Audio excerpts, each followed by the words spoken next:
స్నేహితులారా ఒకసారి ఆలోచించండి, ఇల్లు వరదల్లో మునిగిపోయాయి, పైకప్పు కూడా మిగలలేదు, అయినా కూడా వీళ్ళు ఇంకొకరికి భోజనం పెడుతున్నారు. ఇది సినిమా సీన్ కాదు, ఇది పంజాబ్ యొక్క నిజమైన చిత్రం. ఈ వరదల్లో 3 లక్షల ఎకరాల పంట నాశనమైంది, దాదాపు 2.5 లక్షల మంది ప్రభావితమయ్యారు. కానీ మిత్రులారా, ఇది పంజాబ్. తమ ఇల్లు మునిగిపోయినా కూడా ట్రాక్టర్ లో సరుకులు పెట్టుకొని ఒక్క గ్రామం నుండి ఇంకొక గ్రామానికి తీసుకెళ్తున్నారు, లంగర్ పెడుతున్నారు. ఇది మానవత్వానికి పంజాబ్ మాత్రమే రూపగలిగిన ఉదాహరణ.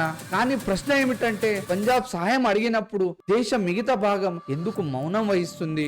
ప్రభుత్వాలు ఒకరిపై ఒకరు ఆరోపణలు చేసుకుంటూ కాలం గడుపుతున్నాయి, కానీ అసలు నొప్పి అనుభవిస్తుంది పంజాబ్ యొక్క సాధారణ మనిషి. Khalsa aid, Hemkunt foundation, the ఖల్దిర్ ట్రస్ట్, యునైటెడ్ సిక్ వంటి వెరిఫైడ్ ఎన్జిఓస్ పగలు రాత్రి సహాయం చేస్తున్నారు. చిన్న విరాళమైన పెద్దదైన మీ సహాయం ఎవరి ప్రాణాలను కాపాడగలదు. పంజాబ్ ఎప్పుడు ఎవరికి వెనక్కి పంపలేదు. ఈ రోజు పంజాబ్ కి మన అవసరం ఉంది. ఈ రోజు పంజాబ్ పిలుస్తుంది. ఇప్పుడే మనం సహాయం చేయకపోతే రేపు చరిత్ర అడుగుతుంది. పంజాబ్ మునిగిపోతున్నప్పుడు నువ్వు ఎక్కడున్నావు? చెయ్యి చాపండి, సహాయం చేయండి, మానవత్వానికి కాపాడండి. వీడియోను షేర్ చేయండి, సాధ్యమైనంత వరకు డొనేట్ చేయండి. ఎందుకంటే మానవత్వానికి కాపాడాలంటే ఈ రోజే ఇప్పుడే లేచి నిలబడాలి.